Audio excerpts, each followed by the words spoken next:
आज के डेट में शादी शादी है या बर्बादी कुछ समझ ही नहीं आता। लड़के इतने बेवकूफ कैसे हो सकते हैं? ये सेक्शन 498A को आईपीसी में रखना टेररिज्म है। मेल एसोसिएशन वीक है, कमजोर है। डर ऑपोजिट जेंडर से नहीं है।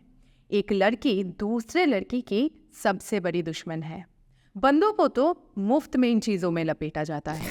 डेटा ये बताती है कि इस साल नवंबर 4 से 14 दिसंबर के बीच यानी कि सिर्फ 40 दिनों में 32 लाख शादियां हो रही है।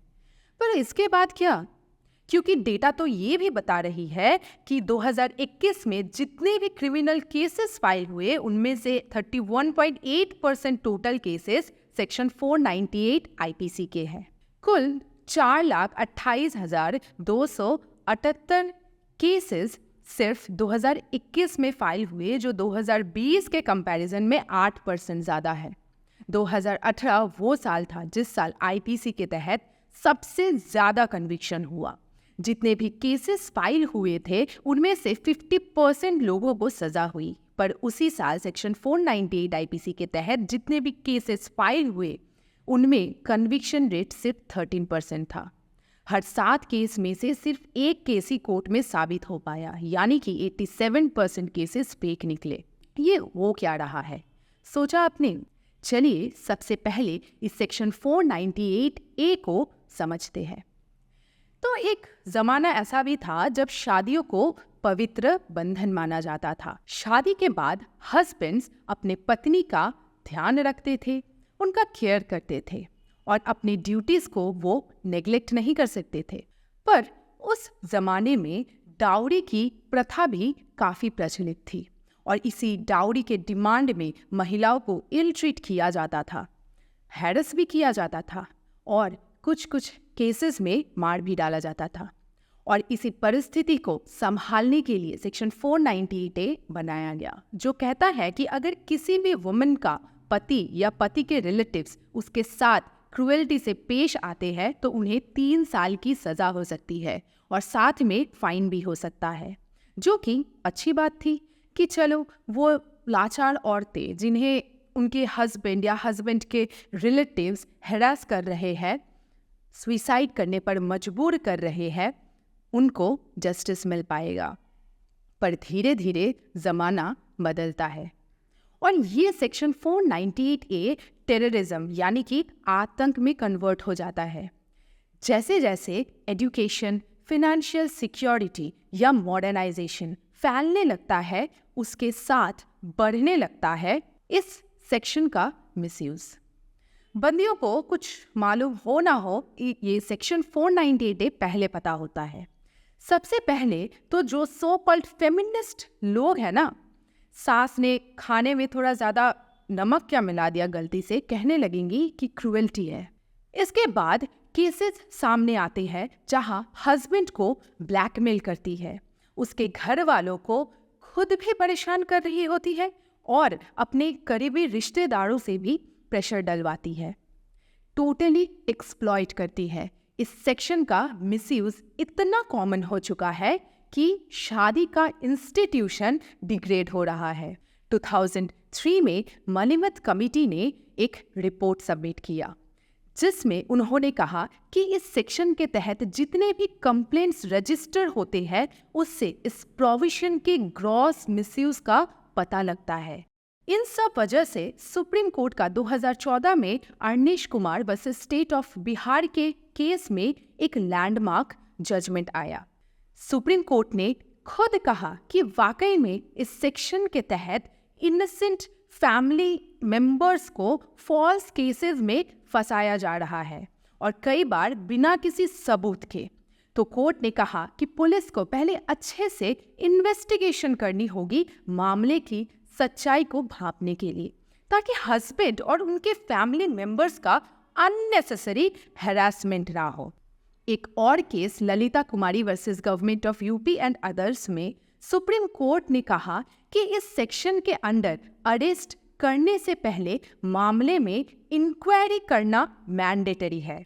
और भी ऐसे कई केसेस हैं जिसमें सुप्रीम कोर्ट ने ये बार बार कहा है कि इस सेक्शन को कॉशन के साथ यूज किया जाए।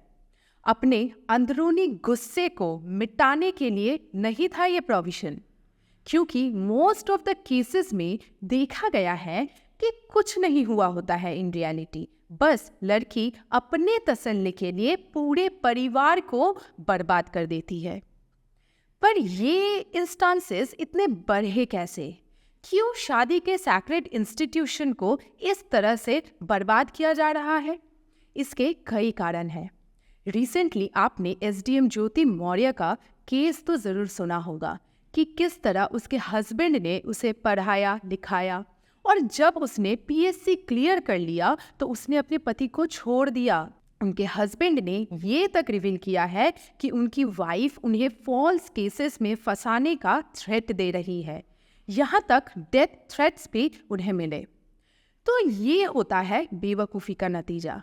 पहले के ज़माने में ना लोग इतने ज़्यादा पढ़े लिखे नहीं थे, वह लोग अपने परिवार को समेट के रखना चाहते थे। पर अब बंदे इतने खुले दिल के हो चुके हैं कि अपनी बीवी के लिए अपनी जान न्यौछावर कर दे।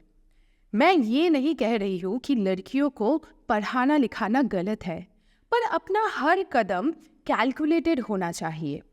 तुम बौनों को चांद लेके नहीं दे सकते। हर कदम अपनी स्टेटस के हिसाब से होना चाहिए। जैसे कि लड़की लड़के से आगे निकल जाती है तो उसे उस कम पढ़े लिखे लड़की को अपने सोसाइटी में सबसे मिलवाने में फिर शर्म आने लगती है। इसका उल्टा भी होता है। इसीलिए कई बार लड़के भी इसी वजह से एक्स्ट्रा मैरिटल अफेयर्स में जुड़ जाते हैं। तो यहाँ हमारे पूर्वजों का वो कथन सही साबित होता है कि शादी तो बराबरी में ही होनी चाहिए। ये ज़्यादा उदार जो मनोभाव है, यही है फसाद की जड़। सुनने में खराब लग सकता है, पर ये सच है। Next, most of the cases में देखिएगा बंदा प्यार में पागल हो जाता है। अरे भाई, पहले काबिल बन जाओ, रोमियो तो बाद में भी बन सकते हो। कुछ तो ऐसी ऐसी हरकतें करने लगते हैं, पता नहीं क्या है ये सोशल मीडिया का इन्फ्लुएंस। आप कुछ भी करो, पर इस सोशल मीडिया को अपने से ज़रा दूर रखो। ये वाकई में आज इतना ज़्यादा टकराव का कारण है। तीसरा, अगर आप ध्यान से नोटिस करेंगे तो लड़के का जो आपस में यूनियन या एसोसिएशन होता है ना, वो इतना स्ट्रॉन्ग है ही नहीं। ऐसा मैं इसलिए कह रही हूँ क्योंकि कुछ चीज़ें समाज में बहुत कॉमन है। जैसे बंदा अगर रो दे तो उसके लड़के दोस्त ही उस पर हंसने लगते हैं। क्यों? कोई बंदा दुखी नहीं हो सकता क्या? पर अगर एक लड़की के ग्रुप को देखेंगे ना, तो उनमें से अगर किसी एक को भी कोई भी परेशानी होगी तो उनमें एक अलग यूनिटी आपको नजर आएगी। तुरंत सब एकजुट हो जाएंगे उस कॉज के लिए। आज हमारे देश में बंदों के लिए कोई कानून नहीं है, और लड़कों के आपस के दोस्त ही अगर उसे सपोर्ट ना कर पाए तो ये आतंक खत्म होने से रहा। अगर किसी बंदे को वाकई में उसकी बीवी परेशान कर रही हो और उसके मेल फ्रेंड्स या कलीग्स ही उसे गलत होने का टैग लगा दे तो सिचुएशन सुधरने की कोई आशा मुझे तो नहीं दिखती। एक और चीज़ मैं कहना चाहूँगी उन लड़कियों के लिए जिनको अब तक की सारी बातों को सुन के बहुत ही गुस्सा आ रहा होगा। ये जो फॉल्स केसेस आप लोग कर रही है, क्या आपने सोचा कि ये सेम चीज़ अगर आपके साथ रिपीट हो जाए तो? एक लड़की, या कभी कभी देखा गया है कि लड़की की माँ उसे दुनिया भर के अनाप शनाप एडवाइस देते रहती है, उसे उकसाती है कि अपने पति से अलग हो जाए, ये तक कहती है कि मैं अपने बेटी की दूसरी शादी करवाऊंगी। पर क्या फ़ायदा? दूसरी शादी के बाद भी वापस आप यही चीज़ रिपीट करेंगे ना, क्योंकि आपकी आदत ही ऐसी है। इससे सिर्फ लड़के की ही नहीं बल्कि उस लड़की की भी ज़िंदगी खराब हो रही है। पर ये सीधी बात दिमाग में जाएगी नहीं।